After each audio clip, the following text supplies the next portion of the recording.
Syederalun Kejaksaan Negeri Aceh Barat Daya atau Kejari Abdia meresmikan Rumah Restoratif Justice atau Rumah Keadilan pada Selasa 31 Mei 2022 di Kecamatan Kuala Bate.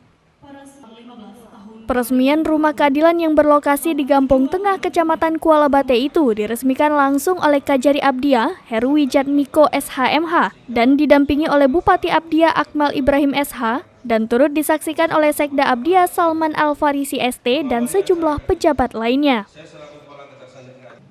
Kejari mengatakan bahwa Rumah Restoratif Justice itu merupakan upaya perdamaian antara pelaku dan korban yang dilakukan di luar pengadilan, dengan tujuan terciptanya hubungan yang harmonis antar kedua belah pihak.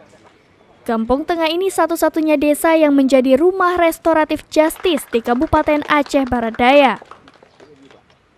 Ia berharap dengan hadirnya Rumah Restoratif Justice itu bisa menjadi tempat musyawarah terhadap suatu persoalan yang terjadi di masyarakat, khususnya perkara-perkara ringan sehingga perselisihan yang terjadi bisa diselesaikan dengan perdamaian. Peresmian Restoratif Justice ini, apa yang diharapkan oleh Bapak Jaksa Agung terkait Peraturan Jaksa Agung Nomor 15 Tahun 2020 dapat terlaksana sehingga masyarakat khususnya Kecamatan Kuala Bate atau pada umumnya Kabupaten Aceh Barat Daya ini harapan kedepannya akan terjadi harmoni, timbul kedamaian.